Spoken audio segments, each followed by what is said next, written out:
Modeling has a lot to do with passion, quite all right. A lot of people do modeling. First off, to become a model, you have to want it. It has to be a passion.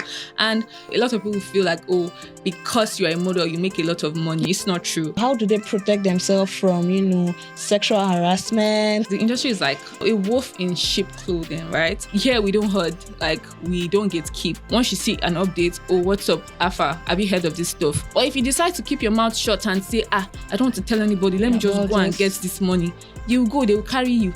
Go where you don't know. So how do you handle rejection? This is the best way to handle rejection. It's okay to be sad for like 2 minutes, but go and eat after that. You see them on billboards, you see them on your Instagram feeds, and even on runway models. They make this look so easy and glamorous. But what does it actually mean? And what does it actually take to break into this modeling industry in Nigeria? How can you and I turn this into a profitable business from posing, guys, to making constant money? To help us break it all down, on the Novice podcast, I have a special guest in the house. And you know me. She's a model, a content creator, and a coach. She's the founder of STRUT'ON Model Academy, where she trains the next generations of models. In fact, I'm registering today.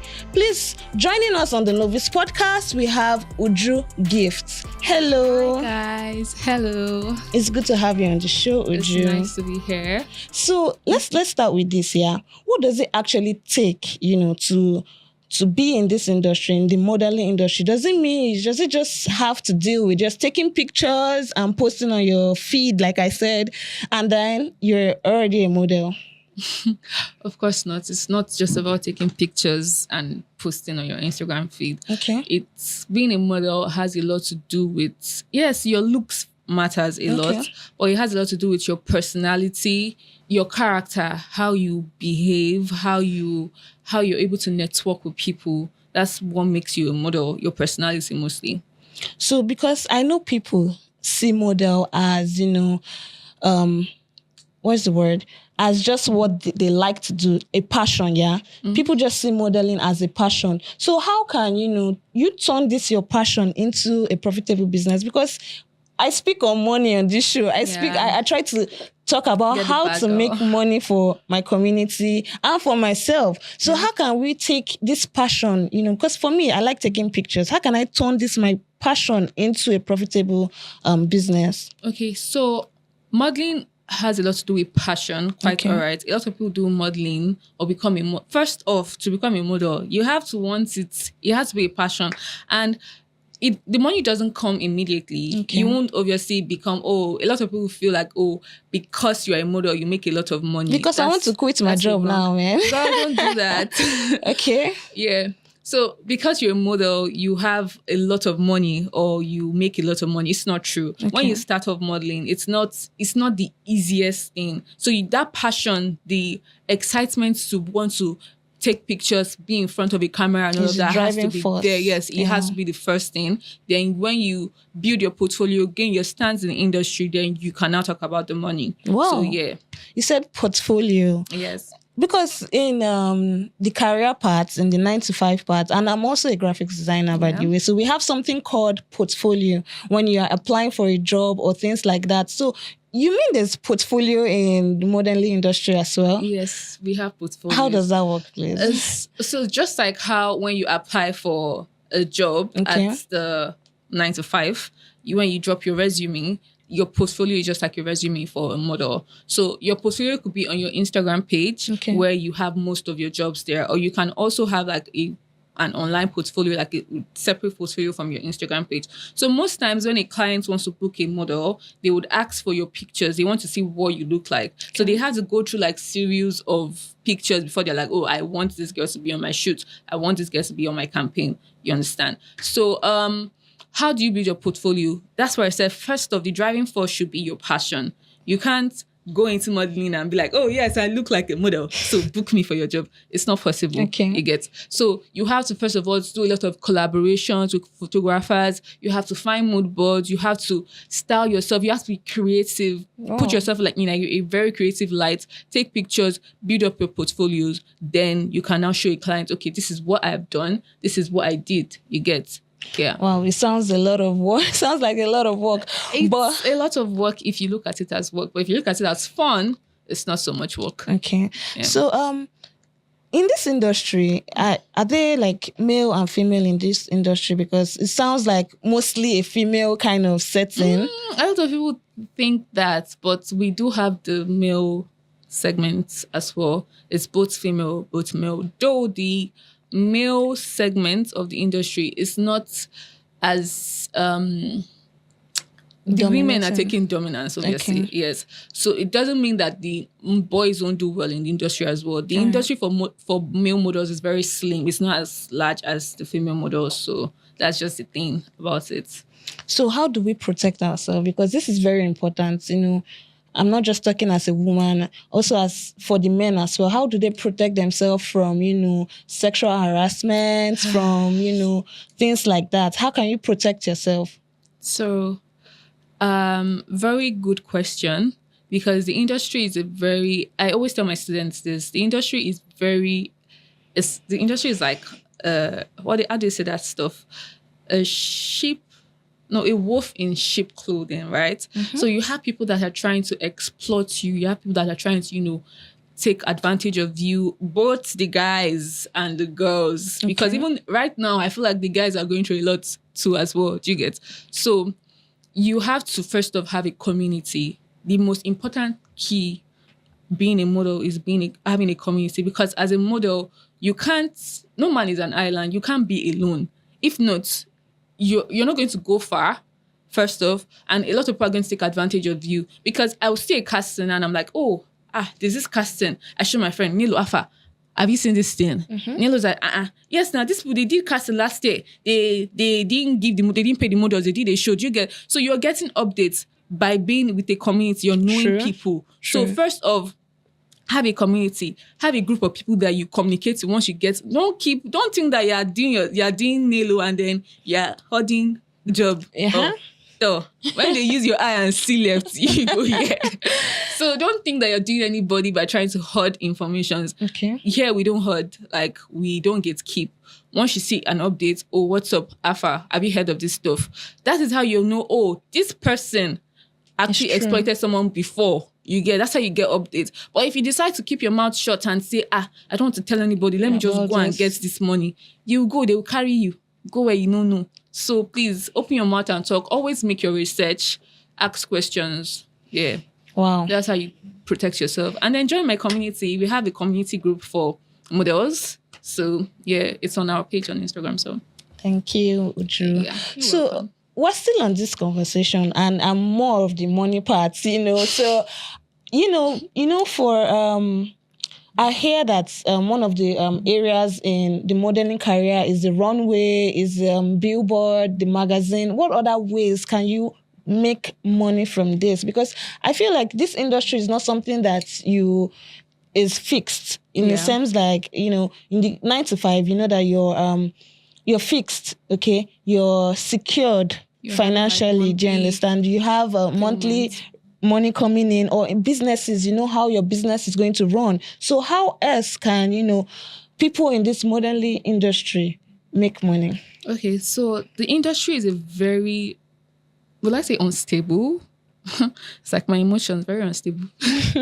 Anyway, so the modeling industry is it's not a fixed, it's not stable. Okay. It's very unpredictable. Today you have a job, the next 2 months you probably don't have a job, unless you are probably like one of the most sought out models, like maybe I am right now. You get, so maybe frequently, as much as possible, you can get bookings here and there.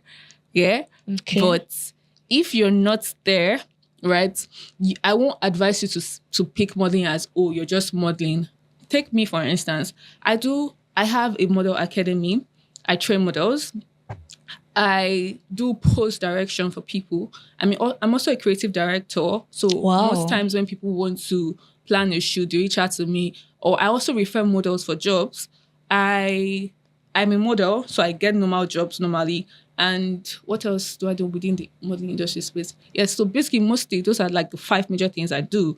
And then I also still do social media management, content creation at the side. True. Do you understand? So if you sit down and say, oh, I'm a model, so I'm waiting for models' jobs, I'm not getting jobs and stuff, you will sit down and you get old there. So find other aspects of the industry to venture into. Okay. Before I even focused on my academy, right, I learned hairstyling, I learned nails. So these are skills that I felt like when I travel, I want to use to make money out of the country because I was going to school there. So, but that didn't come true, you get. So, but it doesn't mean that I don't still have my skills whenever I need them. Yeah. So don't just sit down in the house and wait for modeling jobs. And then I used to do social media management for brands so as well at the side while I was modeling. So one of the ways, there are other aspects of the industry you can venture into. You can be a hairstylist, you can be a makeup artist, you can become a brand stylist, like wardrobe management and all of that. You can become a personal shopper. So there are a lot of places to venture into as opposed to sitting down every day and waiting for somebody to come and book you for a job when you're supposed to go and doing collaborations with your photographer friends. True. Yeah. And at the end of the day, all these other skills that you've listed kind of align with the modeling career. So for example, if someone, your hairstylist didn't come in, you can still be able to fix your hair. Very good. Exactly. So that means social media plays a role in this, or a very big role. Okay. As a model, especially right now, a lot of brands they even want a model that have like very high presence on Instagram. Okay. The reason why they did a fashion show, I think Tokyo James did a fashion show, and then he put a lot of brand influencers, Pella and Co. And then they were like at the front line. Not that they are the best people for the job, but because of the influence they had, he wants to pull from them so that his brand can like go viral. True. So people pay attention to how much followers you have now on Instagram. So if you don't have a social media presence, then you're just going to be wasting your time as well, because the models that are now even on Instagram, there are a lot. Do you get? So you that you're not now on Instagram. You're just going to be behind. So you just play. Before we go on a quick commercial break, I have this question. What would you say, or how would you talk about rejection? Because rejection is very bad. I don't know how people take rejection, and I feel like the modeling industry is somewhere where people get rejected a lot. Maybe you're not up to standard, or maybe your body size is not what they're looking for at the moment, things like that. So how do you handle rejection technically? And if you have a story on that, please, I think we want to hear that. Rejection. Sorry for the laugh. Anyways, so first off, when you get rejected, make sure you eat. I had a training last year and my facilitator came and then he told my students, this is the best way to handle rejection. It's okay to be sad for like 2 minutes, but go and eat after that. So we're in an industry where you need to be confident and be so full of yourself. But at the same time, you get a lot of no's. So it's so cliche that you expect me to have so much confidence, and then I go for a casting and you tell me no, and I go for another casting and you tell me no. As a model, how do you think I'm going to maintain my confidence? Anyways, but then again, the major thing is that most times it's not about the model, right? What a lot of models don't realize or understand is that there's always like a casting call. There's always it's me. You're not the problem. I'm the problem. Sure, I guess. Exactly. So there's always like a casting call, and there's usually like criterias for what they want a model to be like. Most times for runways, there's like a specific height standard. It's like the minimum height is 5'9". So if you're below 5'9", you're going for the casting. You're going based off vibes and inshallah, let me just go and try network, because it's very important to network. Most times I don't like going for castings because I already know certain things you get. I'd rather you book me directly, or if I'm going for a casting, it be something that I know that I am perfect for.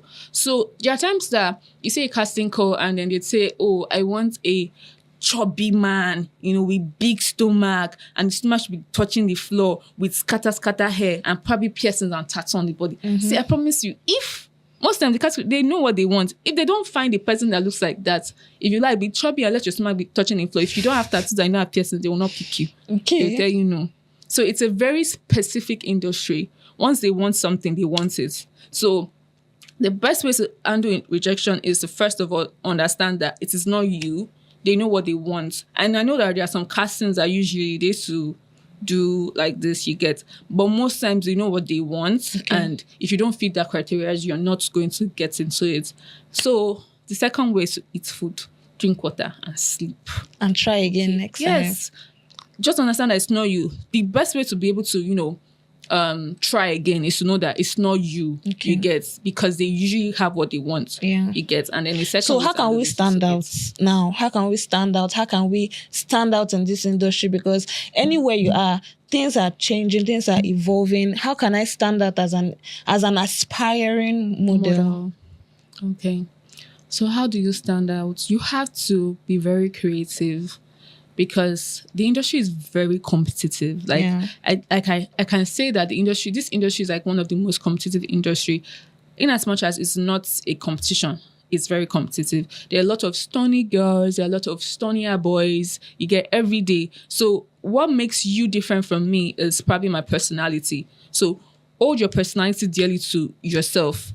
And make sure you have a good, like, that's why I said one of the things that makes a model is your personality, because you meet a lot of models that have shitty personalities. They don't even know how to network. And it's not even about not being a bad person or not being like a good person, right? Yeah. Sometimes some models go into a space and then they're just seated in one place. Not even frowning, they're just in one place seated like, let me just do and get out. You go.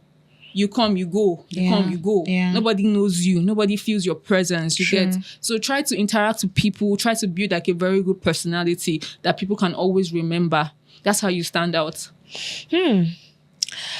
Wow, I have a lot of questions though. Sorry, I forgot to say something else. So also work on yourself. True. Like invest in yourself. So because the more you invest in yourself, the more everybody can see how much you've worked on yourself. Yeah. So we'll go on a quick commercial break and then we'll be right back. Welcome back to the conversation, guys. So what about quitting? Because there's no how. People have not thought about quitting. For example, you're a model. Have you ever felt like quitting, and how did you overcome that?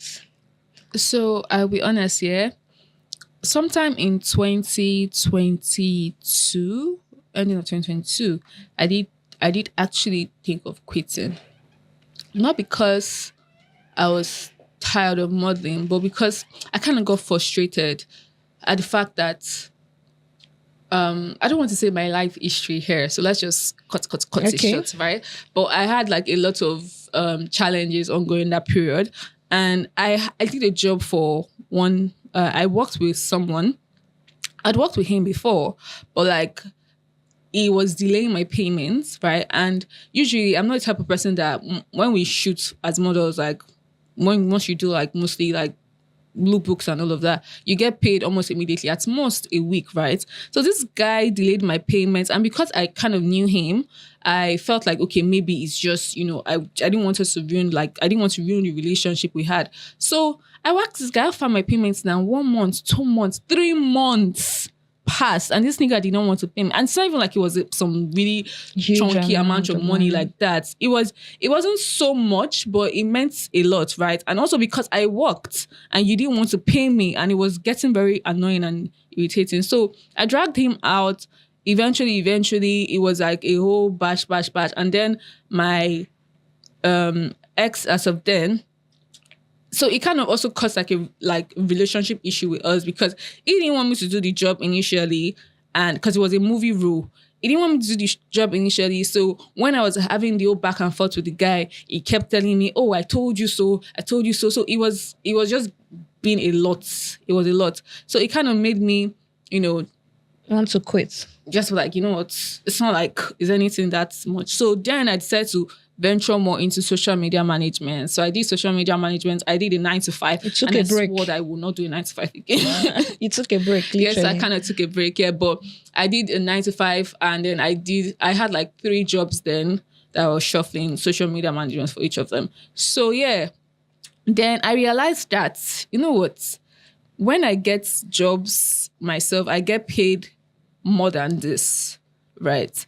And Okay, actually, I went to school for my clearance. So when I came back from school, I decided to focus on my academy. So I kind of just got my zeal back. And how did I get that back? I'm not even so sure. But I think I kind of thought about the fact that I was working for someone else and building someone else's business when I could be focusing on my own business as well. So yeah, then I came back into modeling and picked up from there again. Yeah.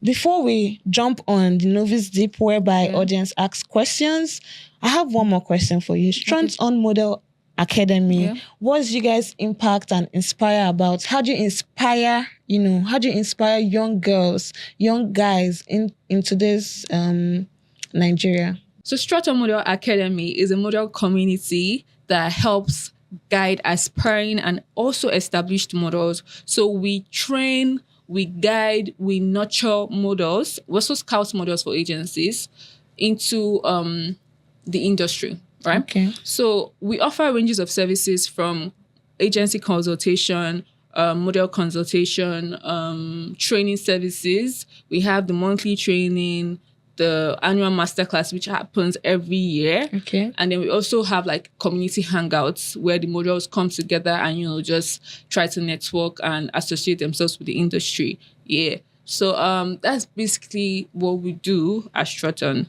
Yeah. Thank you so much. So, Novice Deep. Got it deep. So you have 3 questions and you just speak and then I'll read them out for you. Whoa, this is so long. Why do we barely see plus-sized or non-conventional models in mainstream Nigerian campaigns? Or is the industry mostly pretending to be inclusive? Sorry for the laugh, guys. That question, I require you to ask God, but not me. Okay. Because I don't know. Please, I'm just joking, guys. So, please, could you read the question again? Did the person say on the wrong way? No. Why do we barely see plus-sized or non-conventional models in mainstream Nigerian campaigns or in the industry?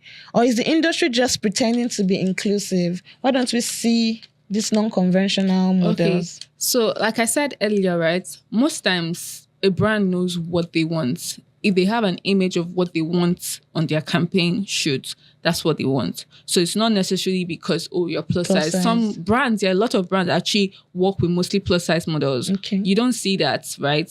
So there are a lot of brands that work with plus size models as well. So, but for the runway, most times, Nigerian market works with a lot of, bigger models.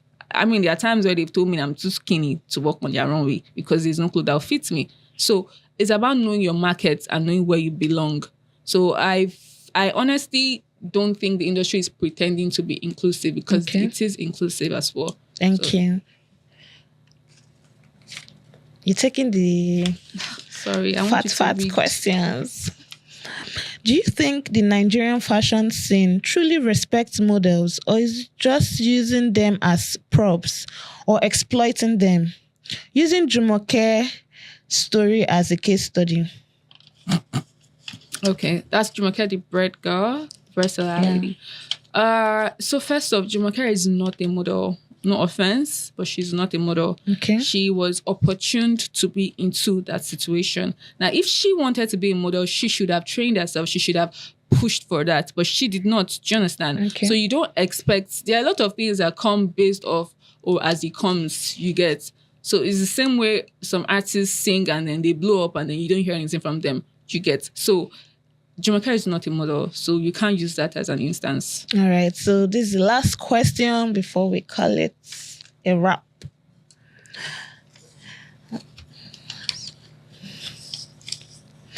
Is it possible to be a full-time model and still pay your bills starting out? Starting out? Oga, go and work. You can't be a full-time model and pay your bills starting out because nobody knows you, first off. Secondly, you need to do a lot of collaborations. Collaborations means free work and build your portfolio. So you have to work and you have to have other sources of income as well. You have to do other things at the side. So, yeah. So, guys, we've come to the end of the Novice podcast. And, this episode was so insightful. Thank you, Uju. And one more thing. Do you have any, advice for my audience before we go? Because I've learned that you should join a community and you should work. Yes. So what other advice would you give my audience? Okay, so modeling is not a bed of roses. It's not where you come and you see easy money. A lot of people feel like you come here and see quick money. So please, if you're coming into our industry, you need to be steady, ready, and you need to be sharp. You need to be able to move really quick. Yeah, and then it's not this, like, when you come and you build yourself to a standard, then you see the money. The money will not just come the way you get into the industry. Yeah, I'm sorry, I know you want to hear that. And that's a wrap, guys.